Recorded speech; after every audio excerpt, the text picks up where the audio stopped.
국민 눈높이에 맞겠느냐 이런 얘기고. 틀린 만큼 털렸다 이렇게. 윤석열의 부동시 그리고 어떤 분은 급성 간염으로.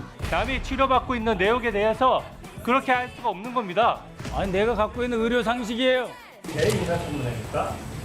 네? 제 인사 전문회예요.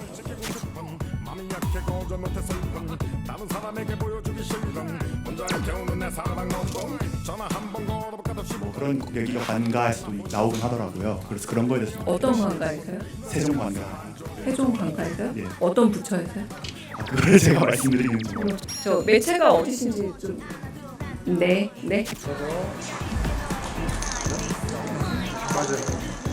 내가 어제부터 오지 말라고 계속 했는데 거기에 응할 이유가 없습니다. 고성으로 나가시라고.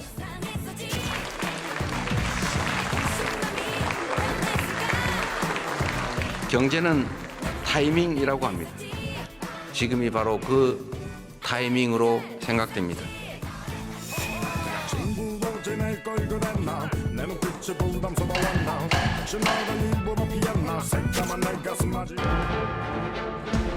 이재명 정권과 더불어민주당은 거대 야당 시절의 폭주, 횡포, 오붓합니다.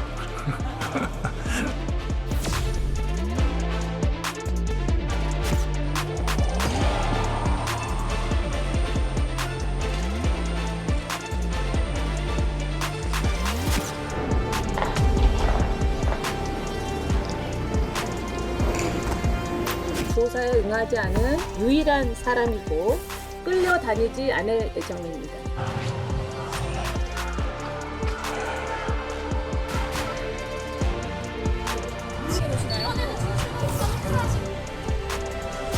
이재명 대통령은 오늘 대통령실 경청통합수석과 민정수석을 임명하고 기획재정부 등 6개 부처 장관 후보자를 지명하였으며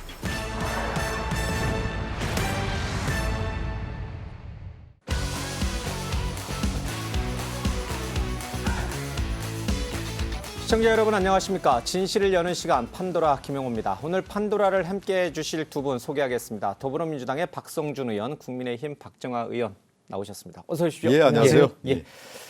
자, 오늘 제가 좀 특별한 장치를 하나 좀 갖고 왔습니다. 이 종이입니다. 뭐 두부장수가 아니고요. 이게 보니까 판도라에서 이렇게 여러 여야 의원분들께서 싸우시더라고요. 이게 아무리 제재를 해도 안 돼요. 생방송이다 보니까 사고 위험이 커서 말씀이 길어지시고 뭔가 이 불공정하다, 불공평하게 진행이 된다 싶으면 제가 경고의 의미로 이렇게 한 번씩. 알겠습니다. 계속 얘기하시면 계속 흔들 겁니다. 예, 참고해 주시기 바랍니다. 자, 그러면 오늘 처음에 판도라 얘기를 좀 해보도록 하겠습니다. 오늘부터는 저희가 판도라 상자를 따로 준비했습니다. 오늘 첫 번째 판도라 상자 키워드는 Y입니다. 자, 그럼 열어주세요.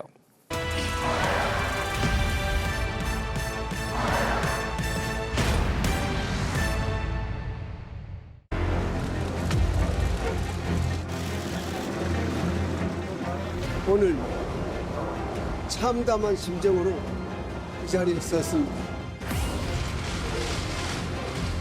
서울고등검찰청 소관로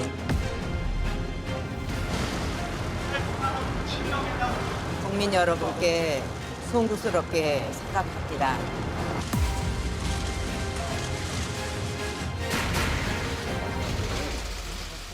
자, 윤 대통령 내란 특검 조사가 진행 중입니다. 비공개 출석, 또 조사자 교체 등 사사건건 제동을 걸고 있습니다. 자, 그래서 묻습니다. 윤 전 대통령은 왜 특검을 향해서 사사건건 제동을 거는 것일까? 박성준 의원은 왜 제동을 걸고 있다고 보십니까? 일단은 심리적으로 좀 하나 살펴볼 필요가 있을 것 같아요. 윤 전 대통령이 불안하지 않겠습니까? 겁도 많이 먹었을 것 같고요. 당장 그리고 검사 출신이 특검에 불려나가서 조사받는다는 것 자체가 자기 존재에 대한 부인이 되는 거 아니겠습니까? 얼마나 두렵겠습니까? 예. 심리적으로 그럴 것 같고요.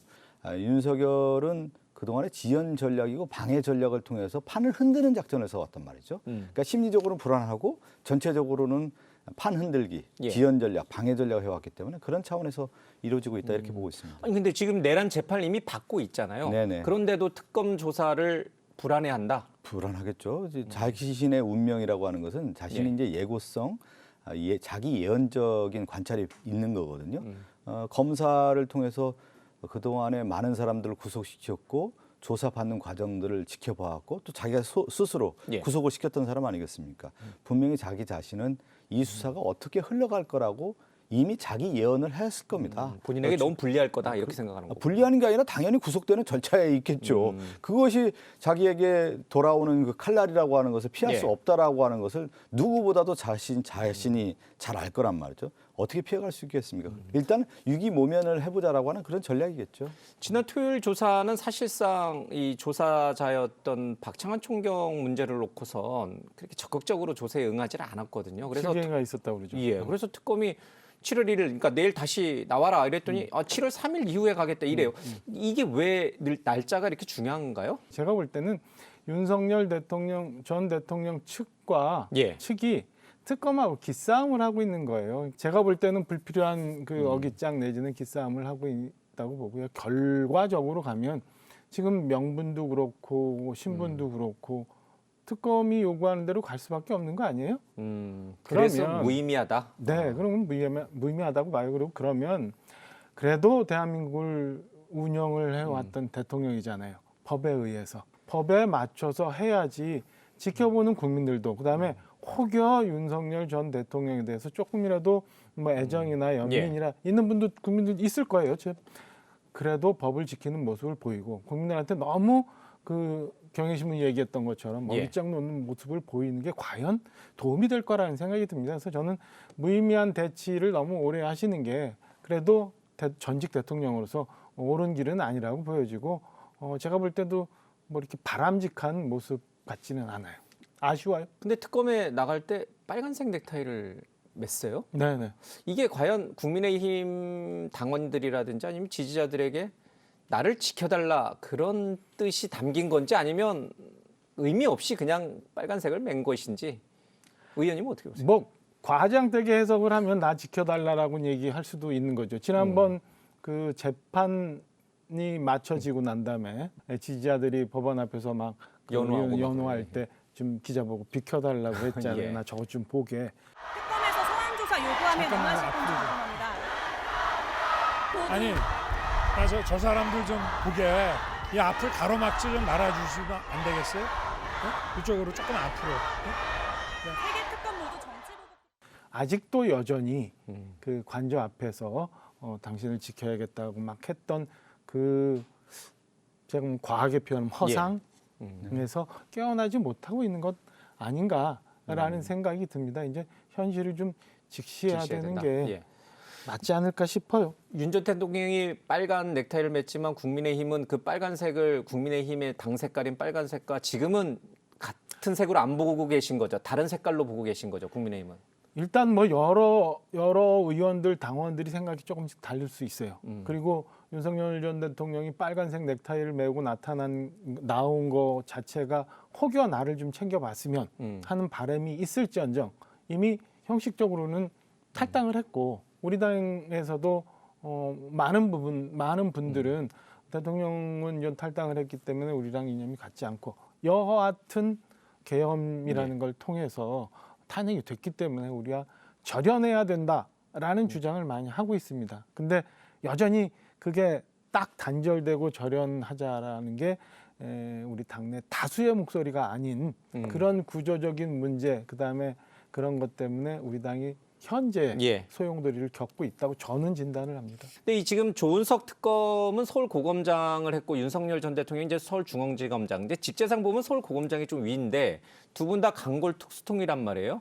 근데 조은석 특검이 기싸움에서 전혀 밀리는 것 같지는 않아요. 기싸움이라고 표현할 필요는 없는 것 같고요. 이제 국가 기강을 이제 바로잡는 거고 이 내란 수사 아니겠습니까? 내란 특검이라고 하는 부분에 있어서 대한민국의 헌정 질서를 파괴했던 자가 누구냐. 그러니까 윤석열에 대한 부분 아니겠습니까? 그래서 윤석열에 대한 수사를 진행하는데 무슨 기싸움을 하는 겁니까? 공정한 법 질서를 통해서 수사를 통해서 명명백백하게 입증하는 것이 조은석 특검의 역할이고 역사적 소임이라고 볼 수가 있겠죠. 이재명 대통령이 조은석 특검에 이어서 지금 이제 오광수 민정수석이 낙마하면서 생긴 그 자리에 봉욱 대검차장 이분을 민정수석에다가 이재명 대통령이 임명한 나름의 또 이유가 있습니까? 이제 뭐 우리가 큰 흐름을 좀 봐야 되겠죠. 이제 이재명 대통령께서 이제 인사를 하는 그 원칙이라는 게 있지 않겠습니까? 이재명 대통령께서 크게 볼 때 내란 종식이라고 하는 대선 선거에서 말씀을 하셨고, 또 하나는 이 국가 정상화에 대한 부분, 그리고 이제 경제 회복, 외교 복원이라는 이런 얘기들을 했는데 가장 중요한 것은 저는 국가 정상화에 있어서의 법 질서 확보라는 측면을 봐야 될 것 같아요.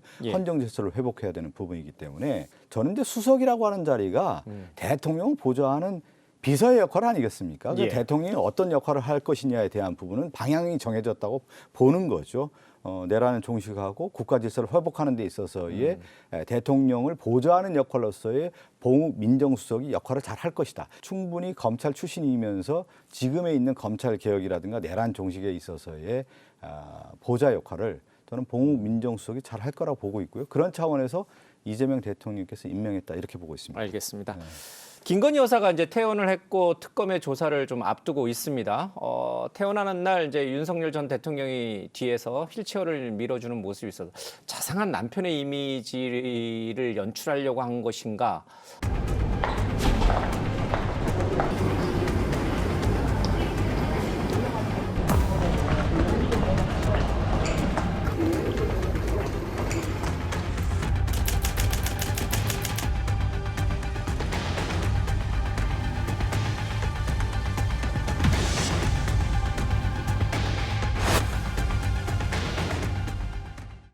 어떤 의미가 담겼을까? 이제 그걸 놓고도 여러 이런저런 얘기들이 나옵니다. 어떻게 보셨어요? 서로 이제 갈 곳이 없는 거 아니겠어요? 두 분 모두 각각? 둘 다 지금 예고된 거 아니겠어요? 김건희 특검을 통해서 김건희는 수사가 예고되어 있는 거고, 내란 특검을 통해서 윤석열 수사가 예고되어 있는 거고, 또 하나 이제 최혜병도 마찬가지로 윤석열에 대한 수사가 이제 진행될 건데, 자신들의 미래가 둘이 그려진 거 아니겠어요? 서로 기댈 곳은 둘밖에 없는 거 아니겠습니까? 그런 차원에서 휠체어를 밀어줬다고 볼 수가 있는 거고, 김건희와 관련된 아마 수사는 너무 많은 것들이 나올 겁니다. 지금 이제 특검에서 여러 조사가 있겠지만, 뭐 양평고속도로가 됐든 도이치모터스 주가 조작 사건 같은 경우 이미 지금 언론에 나오는 걸 보면 김건희가 실질적으로 역할을 했다라고 하는 것이 입증이 되는 거기 때문에 윤석열이 언론에 나오는 것만으로도 그렇게 충분한 이미 입증된 사실이 드러나는 거고, 윤석열이 그러면 그 당시에 어떻게 했겠느냐, 김건희와 관련된 방패막이로서의 윤석열의 모습이 있었던 것도 드러나지 않겠습니까? 자신들과 관련된 수사의 칼날이 앞으로 얼마나 세게 들어올 거라고 생각했겠습니까? 휠체어 타면서 서로 그런 공감대가 형성이 됐겠죠. 지금 김건희 여사와 관련해서는 아직 특검이 조사 일정을 잡지는 못했어요. 그러나 이제 거의 임박했다라고 보고 있고, 혐의가 너무 많아서 이제 언제 어떻게 진행이 될지 좀 궁금해집니다. 김 여사가 과연 잘 응할 수 있을 것인가, 아니면 윤 전 대통령처럼 뭐 이런저런 이유를 들어서 계속 차일피일 미루는 전략을 쓸 것인가? 저는 또 그렇게 할 거라고 봅니다. 그러니까 그 특검이 요구하는 상황에 따라서 맞추기보다는 이 핑계 저 핑계에 대해서 좀 피하고 연기하려는 방식을 좀 쓰지 않을까라는 생각이에요.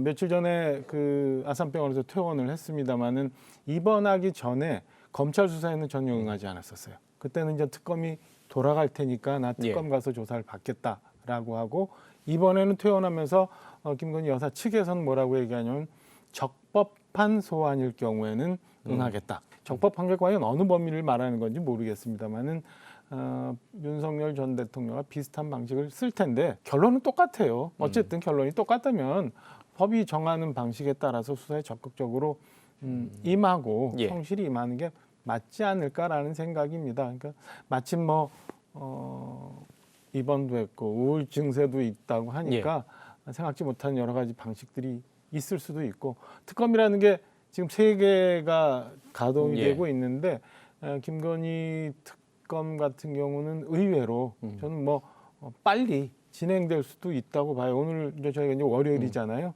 금주 내에서 뭐 어떻게 소환 통보가 갈 수도 있는 거고요. 예측하기 어려운 거죠.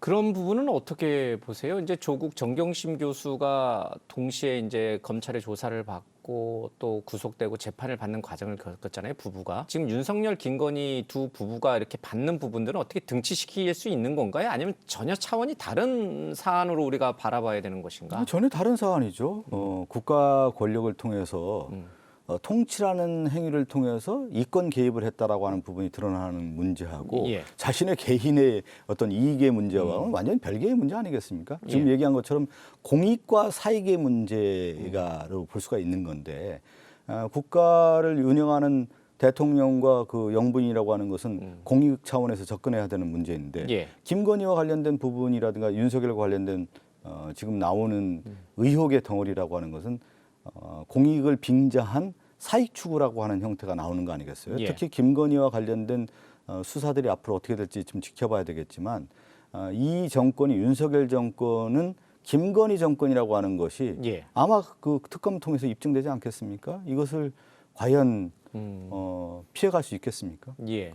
가장 중요한 명태균과 관련된 부분만 있어서도 공천 개입이 그냥 다 드러나는데 그 공천 개입을 누가 했습니까? 김건희가 한 거 아니겠어요? 예.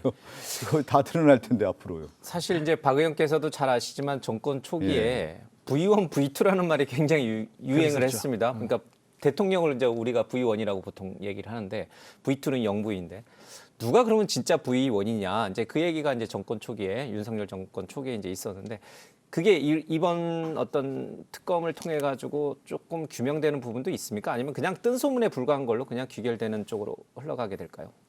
정권 초기에는 V1, V2라고 했는데 최근에는 V0가 되더라고요. 오히려 김건희 여사가 앞에 V0가 되고 대통령이 V1이라는 예. 그 시중에 농담도 흘러나오는데 저는 그게 어떻든 간에 특검을 통해서 윤석열 전 대통령도 그렇고 김건희 여사도 그렇고 성실하게 임하고 특검도 철저하게 조사를 해서 국민들한테 뭔가 그 진실을 좀 보여주는 게 맞지 않을까라는 생각입니다. 다만 이게 그 죄를 얼마큼 주느냐 안 주느냐는 저는 중요치 않다고 봐요. 그거는 뭐 재판부가 알아서 판단할 텐데 나라와 국민들을 위해서 또다시 이런 우를 범하면 안 되니까. 그러니까 정권을 잡고 있는 대통령도 그렇고 대통령을 보좌하고 있는 참모들도 그렇고 그를 지원하고 있는 여당도 그렇고 이런 모습을 다시는 보여주면 안 되기 때문에 저는 모든 진실이 다 나와서 국민들이 한번 보는 계기가 있어야 된다고 봅니다. 그리고 다만 나라가 굉장히 어렵잖아요. 국민들 굉장히 어려우니까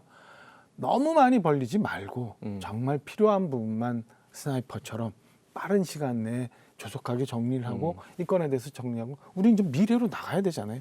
그랬으면 좋겠다는 바람이 좀 있습니다. 정치 보복으로 비춰지지 않도록 정말 도려낼 부분만 딱 도려내는 그런 쪽집게 그랬으면 좋겠어요. 수술을 하자 이런 뜻이죠. 동의하시는 거죠, 여당? 아니 그 지금 이제 정치 보복이라는 구호하는 것은 이제 프레임을 좀 씌우기 위한 하나의 어떤 일환이라고 좀 볼 수가 있을 것 같고요. 저는 중요한 국가기관을 확립하기 위해서는 이 내란이라든가 이런 비리의 문제에 있어서는 그 누구도 피해갈 수 없는 문제라고 볼 수가 있습니다.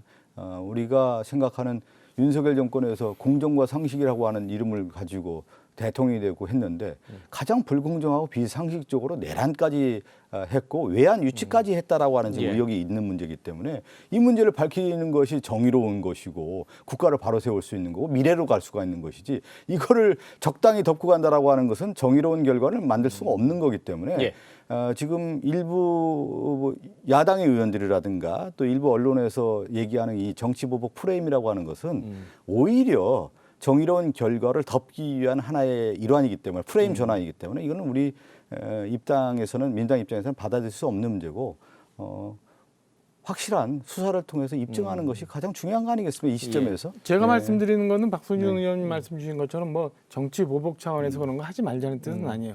있는 건 다 드러내야 되고 빨리 대신에 빨리 수사해서 최대한 빨리 종결했으면 좋겠다. 그 관련된 거는 모두 다 걷어내야죠. 그래야 우리 사회가 건강하게 갈 수 있는 거 아니에요? 뭔가 굉장히 다른 것 같으면서도 우리 또 합의점을 찾아 나가는 부분이 있는 것 같습니다. 두 분 대화에. 알겠습니다. 자, 두 번째 판도라 상자를 열어보도록 하겠습니다.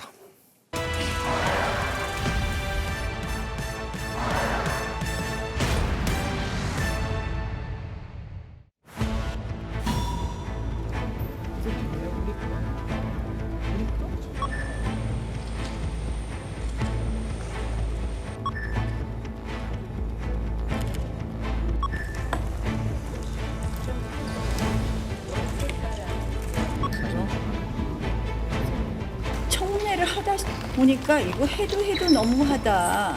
세 가지로 정리를 했는데요. 배추 총리, 그다음에 장농 총리, 스폰 총리 후보자는 안 되겠다.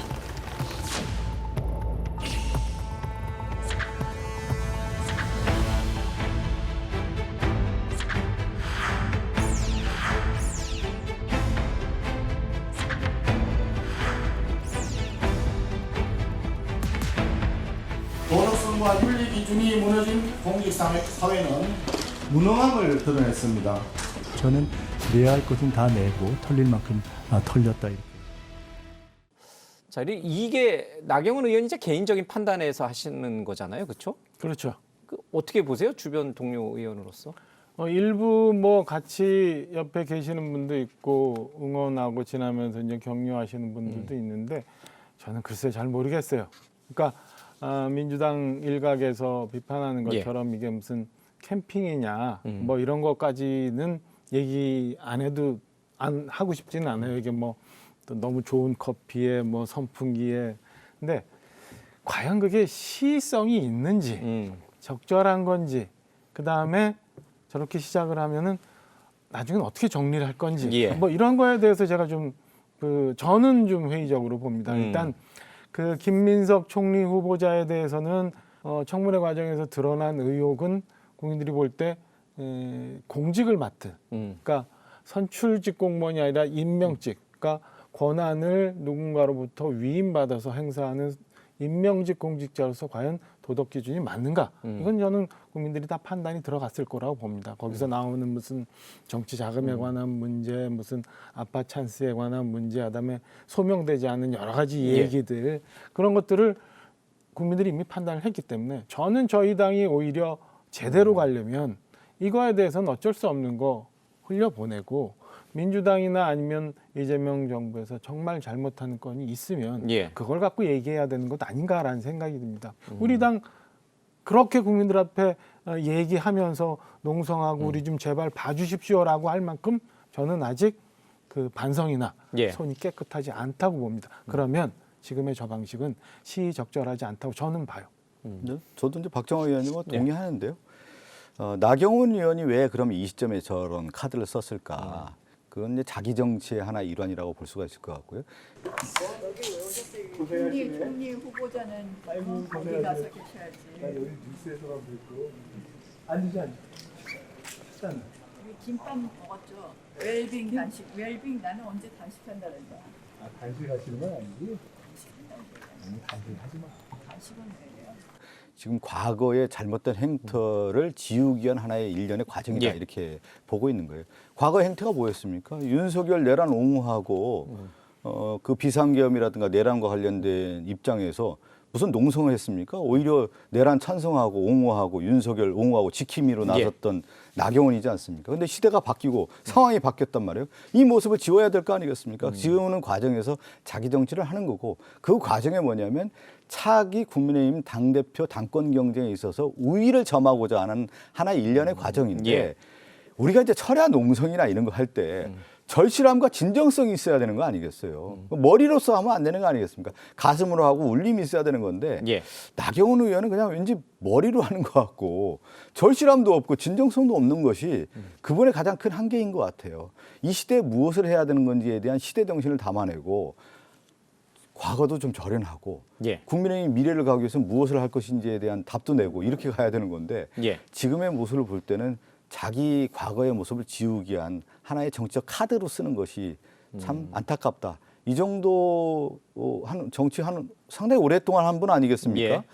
자기 모습을 좀 보여줘야 되는 건데 자기 이익적 정치의 모습을 보여주는 것이 좀 안타깝다 이렇게 생각이 들어요. 저희 당 소속 중진 의원이기 때문에 제가 응원을 좀 드려야 되는데 진정성에 대해서는 제가 뭐 의심하고 싶지는 않아요. 다만 아까 말씀드린 것처럼 시의성이 없고 이미 버스는 떠났어요. 떠난 버스를 자꾸 붙들려고 하지 말고 새로운 버스 적당한테 올라탈 생각을 해야 되는 게 맞지 않을까라는 생각. 알겠습니다.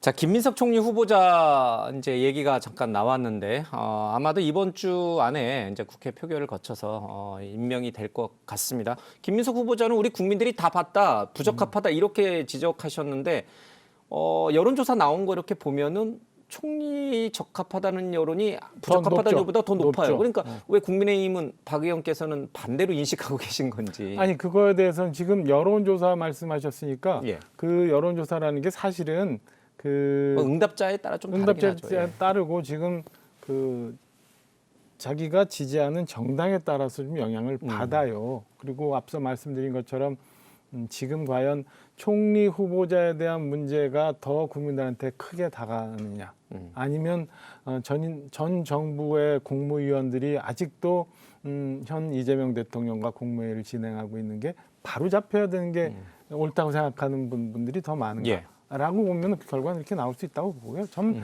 다만 그 김민석 총리 후보자가 보여줬던 청문 과정에서의 여러 가지 의혹에 대해서는 예. 국민들이 치부책에 차곡차곡 쌓아놓고 계실 거라고 봐요. 그렇기 때문에 그걸 애써 지금 붙들고 있을 필요가 없고 나중에 어느 시점에 예. 그게 국민들의 평가로 좀 발현될 거라고 봅니다. 그리고 인사청문회나 뭐 이런 거에 대해서 문제가 되고 저는 뭐 이건 놔줘야 된다고 얘기하는 게 책임 정치라는 부분이 있잖아요.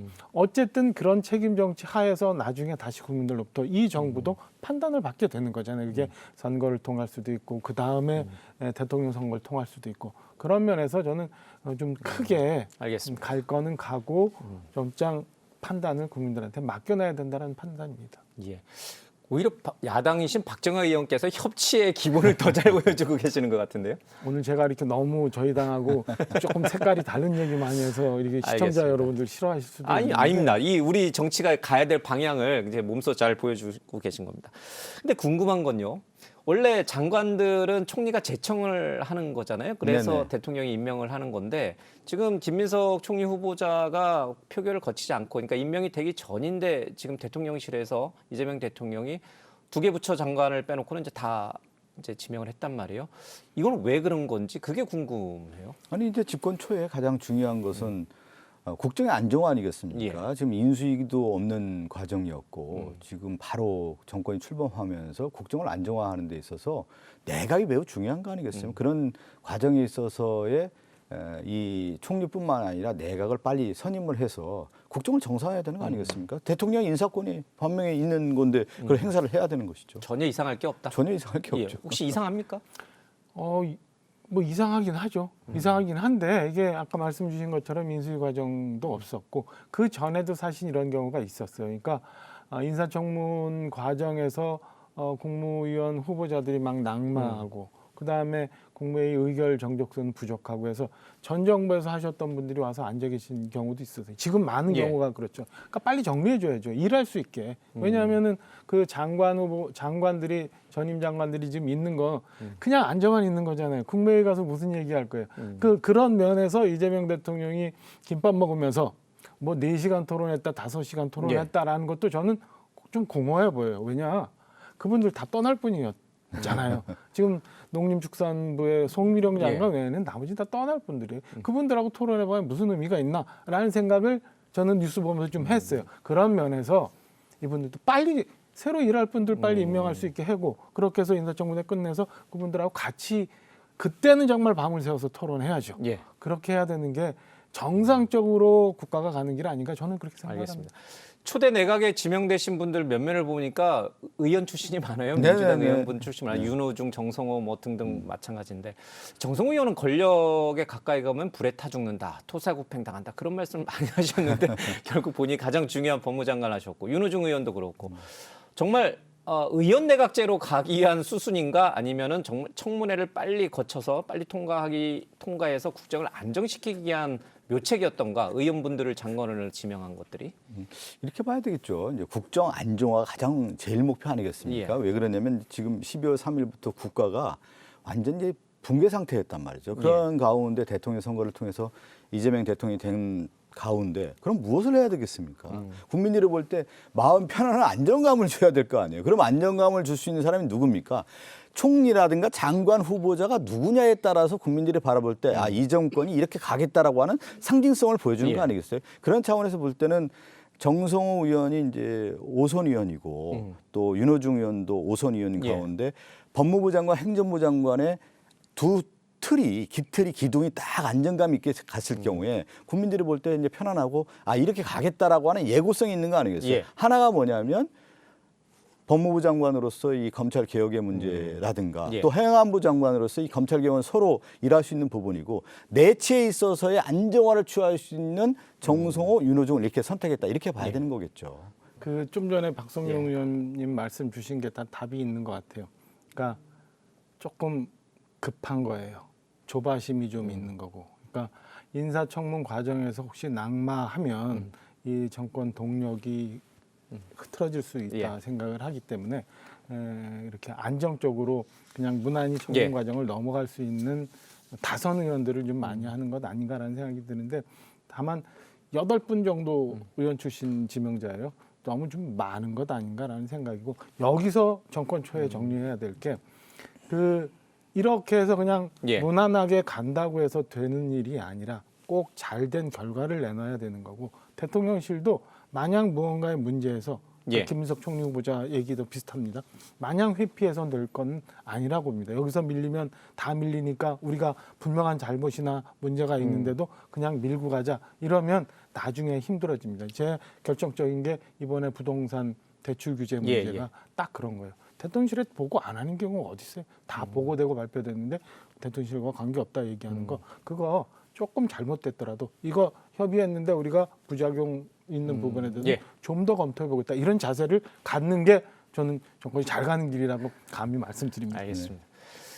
김경수 지방시대위원장을 임명한 것은 어떤 의미로 해석해야 됩니까? 차기 대권 후보로 키우겠다라는 뜻입니까? 아니면은 친문 세력을 포용하겠다는 뜻입니까? 아니면 둘 다 갖고 있는 겁니까? 누구를 키워서 차기 대권 되는 경우는 없는 것 같고요.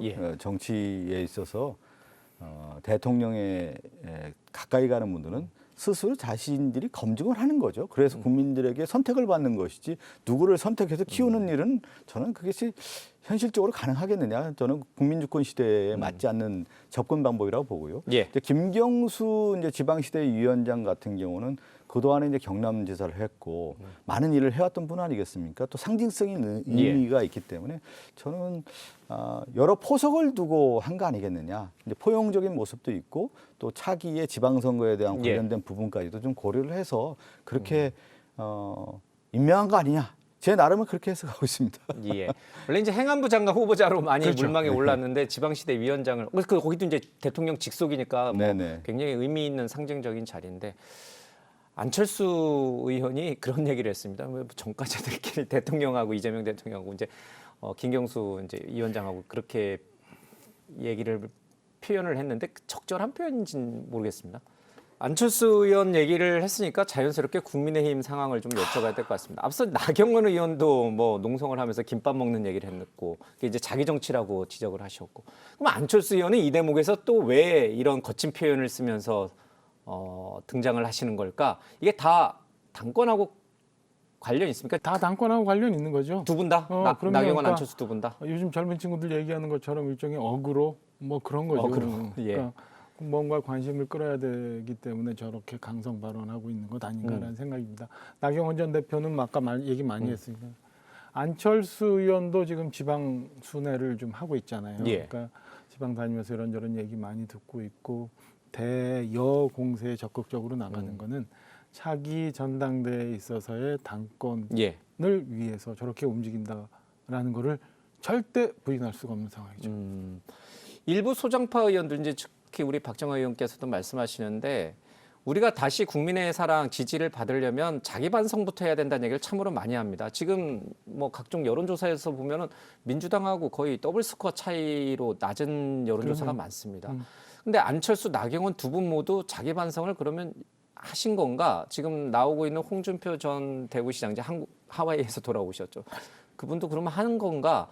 지금 라이브 방송하고 있는 한동훈 전 대표도 충분히 하신 건가? 그러니까 그런 것들을 보면서 차기 당권 얘기를 해야 되는데 그런 부분들은 잘 부각이 안 된 것 같아요. 부각이 아니라 안 하고 있으니까 그런 거 아니에요? 뭐 그런 거에 대해서 언제 진심 어리게 한번 국민들한테 반성을 하고 당원들한테 당을 잘못 이끌어왔다고 우리 중진 의원들이 얘기한 적이 있나요? 없어요. 없기 때문에 그 반성이 안 보이고 있죠. 아까 말씀드린 것처럼 그런 부분이 없이 자꾸 무슨 혁신 얘기하고 다음 얘기해봐요. 뭐가 국민들한테 다가가겠습니까? 오늘 김영태 비대위원장이 그 임기를 마쳐요. 예. 그만둔다고 했는데 그 발표문 중에 보니까 당이 위태로운 상황이다라는 표현이 있더라고요. 오죽하면 저렇게 위태로운 상황이라고 얘기했을까라는 생각이 듭니다. 김영태 비대위원장이 뭐 젊은 초선 의원으로서 당 개혁안을 대선 이후에 얘기한 게 있어요. 5가지 얘기를 했습니다만은 나머지 3가지는 그냥 혁신 과정에서 얼마든지 얘기할 수 예. 있는 건데 앞에 2가지가 중요한데 하나는 윤석열 전 대통령 탄핵 과정에 있었던 그 반대 당론을 무효화하자라는 것 하나. 두 번째는 다 기억하시는 것처럼 예. 정당 내에서 전 당원이 투표를 해서 전당대회를 통해서 뽑은 후보를 강제로 밤새 예. 교체하는 상황이 있었는데 그 건에 대해서 진상규명을 하자. 이 건에 대해서 받아들여지지가 않아요. 그걸 하지 않으면 저희 당은 한 발자국도 못 나갑니다. 여기에 또 하나 뭔 문제가 있냐면 그걸 가지고 우리 당원들은 그게 의원들이 모여서 당론을 정한 거거든요. 지금 현재 107명의 의원들이 모여서 이게 당론입니다라고 정했어요. 근데 나머지 80만 당원들은 이 건에 대해서 어떻게 생각하는지에 대해서 아직 안 나왔어요. 그래서 당원들한테 한번 의사를 한번 물어보자. 우리가 맨날 그러잖아요. 눈이 오나 비가 오나 어려운 일이 있고 좋은 일이 있을 때마다 우리 당원들한테 도와달라고 그러고 뭐 해달라고 하는데 그분들이 진짜 당의 주인이잖아요. 근데 그분들이 어떻게 생각하는지 안 물어보겠다는 거예요. 국민들로부터 대선 통해서 신뢰 예. 없다는 거 확인됐어요. 당원들도 이제 믿지 못해서 당원들한테 묻지. 당이 어떻게? 그거부터 정리를 해야 저는 한 발자국 나갈 수 있다고 생각합니다. 그런 거 없이 아무리 다른 뭔가를 해봐야 앵커 말씀 주신 것처럼 국민들 뇌리에는 다가가지 않을 거라고 생각합니다. 전체적으로 지금 박정학 의원님이 얘기한 것처럼 당시 이제 박근혜 탄핵의 강이 있다고 하면 저는 윤석열의 강을 못 건너고 있는 거거든요. 윤석열의 지금 함정에 모든 국민의힘이 좀 빠져 있고 특히 중진그룹뿐만 아니라 친윤 세력이 지금 국민의힘의 주류란 말이죠. 이 세력들이 윤석열과 함께하는 세력들이었고 거기서 벗어나지 못하는 함정에 빠져 있는데 어떻게 나올 수가 있겠습니까? 거기에 가장 근본적 원인이 거기에 있는 거 아닐까 싶어요. 예. 알겠습니다. 오늘 두 분이 이제 토론을 벌이면서 제가 이 경고의 종을 한 번도 안 흘렸는데 그만큼 아주 그 수준 높은 이제 토론의 모습을 좀 보여주셨습니다. 오늘 두 분 얘기 진짜 경청을 잘 했습니다. 고맙습니다. 예, 감사합니다.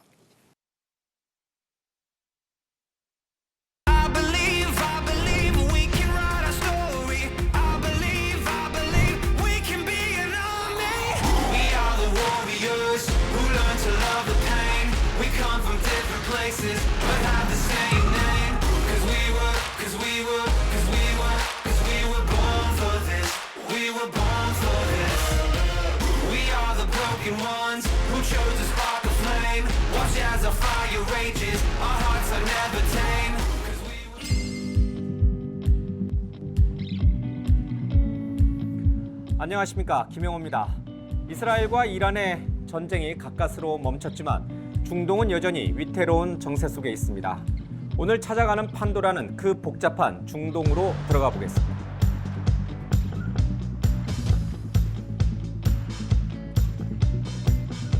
안녕하십니까. 예, 안녕하십니까.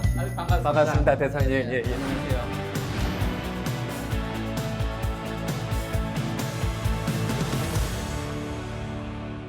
여기가 이제 중동 디저트 카페니까 디저트를 준비했는데 이게 한국에서 먹기 힘든 디저트인가요? 그렇습니다. 얇은 도우를 여러 겹을 이게 그러네요. 겹쳐서 한 거거든요. 그리고 상당히 안에 이제 견과류도 들어있고 해서 상당히 달달합니다.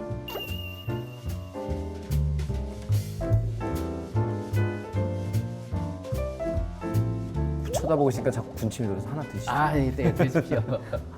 대사님은? 예, 제가 먹겠습니다. 이스라엘에서는 전체 인구가 950만 명 정도인데 20% 약 200만 명은 팔레스타인 사람들입니다. 그래서 아랍 사람들, 팔레스타인 사람들이 많이 살고 있기 때문에 바로 이러한 디저트 가게도 많이 있습니다. 그러면 이게 이스라엘의 디저트가 아니라 중동 그 그렇습니다. 팔레스타인 사람들이 즐겨 먹는 디저트군요. 예, 그러니까 이스라엘 사람들도 다 중동 문화권에 들어 있습니다. 그래서 그 사람들도 다 이러한 음식, 그 아랍 음식, 중동 음식 가리지 않고 잘 먹고 있습니다. 네타냐후 이스라엘 총리하고도 좀 친분이 있으시다고 하던데 어떻게? 제가 2011년에 근무를 마치고 이제 돌아올 때 네타냐후 총리가 저한테 영상 메시지를 보내줬습니다. 3년 동안 굉장히 고생 많이 했고 한 이스라엘 관계를 발전을 위해서 많은 노력해 주셔서 고맙다. 네타냐후 총리는 한국을 굉장히 좋아합니다. 언제 그러면 이스라엘에 계셨던 거죠? 제가 2003년에 처음으로 이제 이스라엘을 갔습니다. 당시에는 제가 이제 공간에서 차석이었죠. 그때는 이제 차석이 팔레스타인 업무를 또 같이 담당을 하고 있었습니다. 오전에는 이스라엘 외무성에 가서 일을 하고 또 오후에 되면은 팔레스타인 외무성 가서 일을 하고 이렇게 양쪽 일을 다 했고 그리고 나서 제가 2008년에 다시 두 번째 근무를 갑니다. 그때는 이제 주 이스라엘 대사 자격으로 이제 갔던 것이요. 그때가 전쟁이 있을 때 아닌가요? 맞습니다. 2007년에 하마스가 가자 지역을 장악을 합니다. 2008년에 그 가자 지역에서 로켓을 이스라엘 쪽으로 많이 쏩니다. 그게 계속 누적이 되니까 이거 안 되겠다 이렇게 해서 이제 전쟁을 했던 거죠. 팔레스타인과 이스라엘의 가자 지구를 둘러싼 분쟁은 부모 세대에서 자식 세대까지 계속 이어질 정도로 해결이 안 된다는 뜻이잖아요. 그렇습니다. 이게 지금 현재 부모에서 자식 정도가 아니라 조금 더 세월이 지나면은 손주들이 걔들은 이제는 그만두고 손자 손녀가 가서 싸울 거야. 이스라엘은요 이런 거에 대해서 굉장히 익숙해져 있고 그게 또 일상화되어 있습니다. 그래서 그걸 그냥 운명으로 생각을 하고 내가 맡은 부분에 대해서는 열심히 해서 나라 지키면 되고 그리고 다음 세대에서 또 하면은 그거 우리는 뒤에서 응원해주고 막 이런 생각들을 하고 있습니다. 왜 이렇게 이스라엘과 이 팔레스타인 특히 가자 지구를 둘러싸고는 합의점을 못 찾을까? 이스라엘이 너무 욕심을 내는 걸까? 아니면 가자 지구에 있는 팔레스타인이 너무 과격한 것인지? 아주 핵심적인 질문입니다. 그게 바로 이 문제가 해결이 되지 않고 있는 지점입니다. 이스라엘 사람들의 입장에서 볼 때는 AD 70년에 로마로부터 쫓겨납니다. 그래서 전 세계에 흩어져서 살다가 2차 세계대전 동안에 어떻게 됩니까? 600만 유대인들이 학살당하지 않습니까? 그때 자기들이 이제 생각을 하는 겁니다. 왜 우리가 이렇게 핍박받아야 되느냐? 나라가 없기 때문이다. 그러면 우리 고향으로 땅으로 가서 나라를 세우자. 그게 지오니즘입니다. 그렇죠. 그런데 팔레스타인의 입장에서 볼 때는 2000년 동안 이 사람들이 다 나갔을 때 자기들이 거기서 조상 대대로 살아왔던 겁니다. 그런데 어느 날 갑자기 이 사람들이 몰려와서 이게 내 땅이다 그러면서 나라를 세우겠다고 하니까 아니 이거는 2000년 동안 우리 조상들이 가지고 있었던 땅인데 왜 우리가 갑자기 쫓겨나야 되느냐. 그때 이제 문제가 생긴 것이 유엔에서 그럼 반반으로 나누자. 분리 독립안이 1947년에 유엔 총회 결의로 채택이 됩니다. 팔레스타인은 그 나머지 반도 우리가 차지해야 된다고 생각을 하고 유대인들도 반대하는 사람이 많았습니다. 성경을 보라. 이거는 우리의 땅이다. 우리 전체가 우리의 땅인데 왜 반만이냐라고 해서 거부했던 또 사람들도 많습니다. 그렇다 해도 민간인들이 희생이 많으니까요.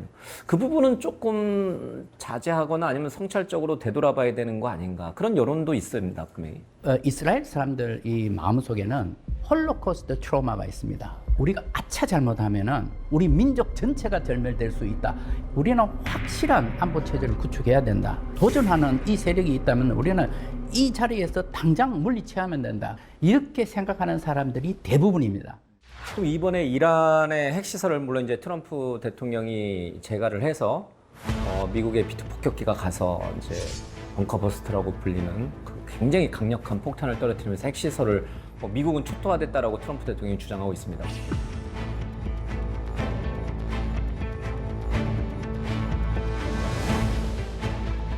Tonight I can report to the world that the strikes were a spectacular military success.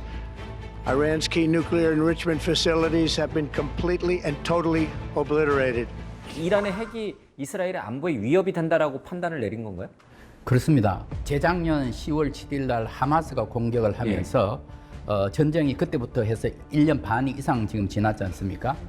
그 사이에 하마스가 완전히 위축되었지 않습니까? 예. 북쪽에 있는 헤즈볼라, 거기 레바논 헤즈볼라도 예, 거기도 이제 휴전을 했습니다. 또 적국이라고 생각했던 시리아, 아사드 정권이 무너졌습니다. 저 남쪽에 후티 반군이 있습니다. 여전히 거리가 굉장히 먼데 지금도 여전히 공격을 하고 있습니다만은 상당히 제한적이죠. 그렇게 이렇게 되고 보니까 지금 이스라엘 생각은 이 여기 상태에서 우리가 확실한 안보 체제를 구축하는 데 있어서 마지막 하나의 적이 남아 있다. 그게 이란이다. 그런데 저 이란은 계속해서 지금 몇십 년 동안 핵무기를 만들려고 하는데 그 핵을 누구한테 대해서 쓸 것이냐? 그 우리한테다. 그러니까 저 이란이 절대로 핵무기를 만드는 것은 우리가 막아야 된다. 근데 핵이라는 것은 사용할 수도 있겠지만 갖고 있다는 것 자체만으로도 상대방이 나를 공격하지 못하게 막는 방어용으로도 최고의 무기 아닙니까? 제가 보기에는 아까 말씀드린 첫 번째 생존 수단 이게 있으면은 내가 멸망하지는 않는다. 두 번째는 중동 지역 내에서 큰 세력들이 몇 개가 있는데 이란은 자기도 그 중에 한 개고 이 패권을 추구를 하고 있습니다.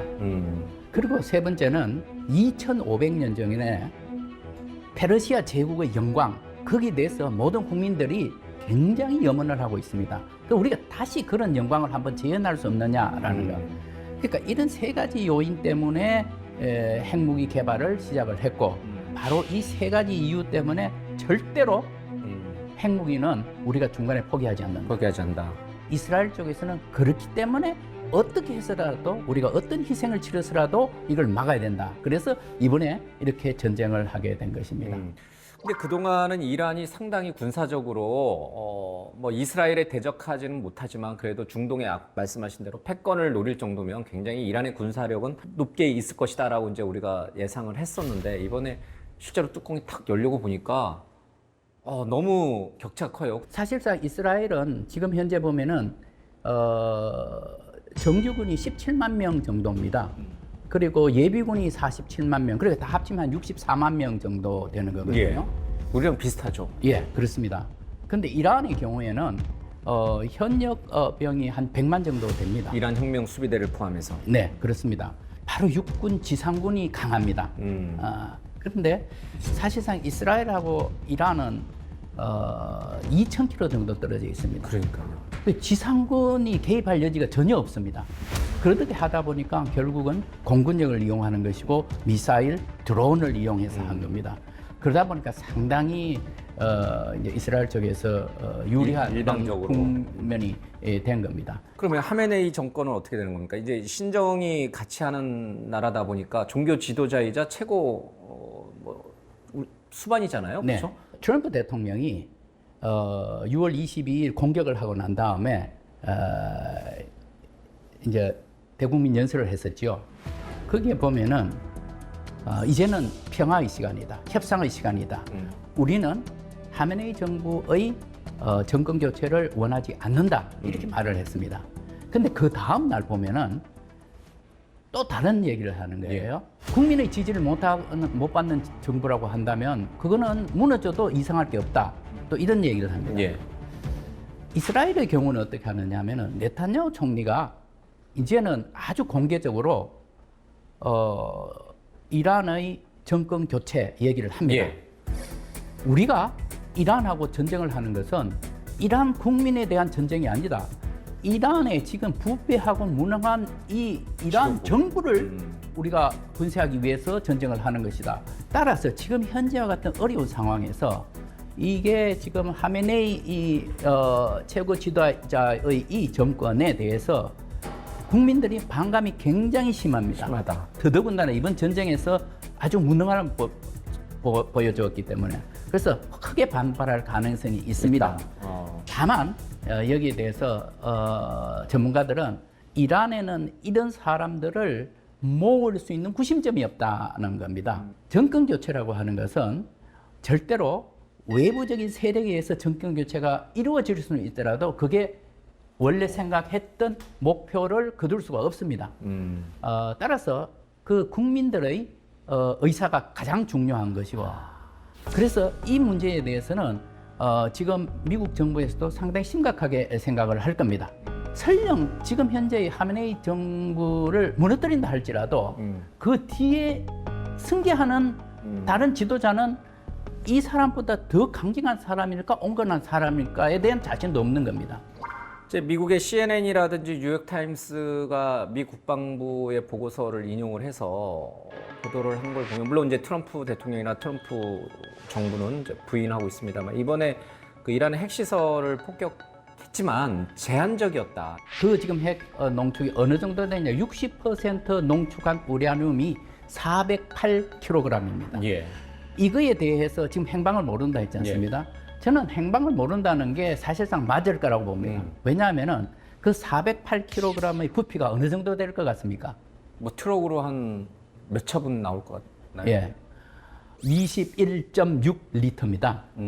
그것은 뭐냐면은 우리 집에서 생수병 있지 않습니까? 큰 거 2리터입니다. 식스팩이죠. 그게 12리터입니다. 그 식스팩 2개도 안 되는 양입니다. 매우 조그만 겁니다. 이것은 아주 깊이 숨겨놓을 수가 있습니다. 아무도 모르게. 그렇습니다. 그게 포르드가 되었든 이스파한이 되었든 아니면 제3의 장소가 되었든 아주 깊이 넣을 수가 있고, 그것은 아마도 어떤 공격에도 견뎌낼 수가 있을 겁니다. 미국이 협상을 하면서는 반드시 그걸 제일 먼저 얘기할 겁니다. 꺼내봐라. 그것은 갖고 와라. 반드시 바깥으로 내야 된다. 이렇게 할 겁니다. 지금 이란하고 이스라엘도 트럼프 대통령이 강제로 이제 휴전을 시켜놓은 상태지만 언제든지 다시 폭격이 이루어지고 미사일이 날아다닐 수 있는 상황이죠. 언제쯤 이런 것들이 좀 잘 평화적으로 정리가 될까? 네. 휴전이 이루어지고 중동의 평화가 찾아올 수 있을까? 아주 이제 중요한 질문인데, 제 생각은 이렇습니다. 그 문제는 이번에 전쟁이 그러니까 트럼프 대통령이 미국 공군을 개입시켰던 가장 중요한 이유가 이란하고 핵 협상을 5차례 했는데 진전이 없었고, 미국이 요구하고 있는 2가지 조건. 그게 하나는 이란은 핵무기를 만들지 못한다. 두 번째는 이란 땅 내에서 우라늄 농축은 안 된다. 아마 미국 정부에서는 상당히 강경하게 다시 핵 협상을 테이블로 이제 불러들일 것 같습니다. 예. 이란 측에서 미국 측의 요구를 대폭 수용한 방향으로 될 가능성이 있습니다. 그렇게 되면은 이란 측으로서는 어쩔 수 없이 IAEA 사찰을 받으면서 NPT 세대 속에서 그대로 유지를 하고, 또 미국과 서방 진영에서는 IAEA가 역할을 더해서 철저한 감시 속에서 지금 이란의 핵 활동을 감시할 것이 아니냐, 이런 구도가 될 가능성이 높아 보입니다. 문제는 이 사태를 바라보고 있는 북한이거든요. 북한 뒤에는 중국도 있고 러시아도 있으니까 쉽게 미국이 폭격하기는 어렵겠습니다만, 김정은 입장에서 보면 막 뜨끔했을 것 같다는 생각이 좀 들어요. 그런데 여기서 우리가 한 가지 주목해야 될 것은,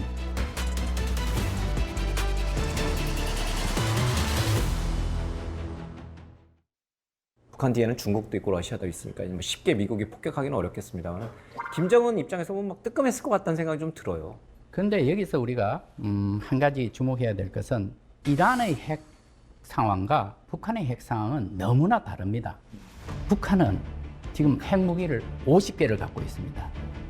그리고 40개를 추가로 만들 수 있는 핵물질을 이미 확보를 했습니다. 지금 미국 전체를 커버하는 미사일을 이미 개발을 했습니다. ICBM이요? 예. 사실상 상당히 어려운 상태입니다. 아마 북한도 그거를 인지를 하고 있을 거예요. 한편으로는 섬뜩하겠지만 또 한편으로는 우리는 다르다. 그리고 조금 더 우리가 핵 무기를 개량을 하고 또 미사일도 개량을 한다면은 우리는 조금 더 강한 군대로 보여지겠지라는 생각을 가질 가능성이 많습니다. 그러니까 이번에 이제 중동에서 그런 일들이 벌어졌던 것이 우리 대한민국 국민한테는 남일같이 느껴지는 게, 우리도 바로 이제 북한이라고 하는 핵무기를 갖고 있는 나라를 상대하고 있다 보니까 그런 생각이 좀 듭니다. 남일이 아니구나라고 하면서 좀 더 그런 안보라든지 또는 이제 북한의 비핵화 문제에 우리가 좀 더 신경을 많이 쓰고 또 노력을 해야 된다. 네. 그런 얘기가 좀 되는 것 같아요. 알겠습니다. 오늘 전사님 말씀 잘 들었습니다. 고맙습니다. 감사합니다. 우유로 만든 크림입니다. 요즘 잔뜩 먹었는데. 크레미고요. 꿀,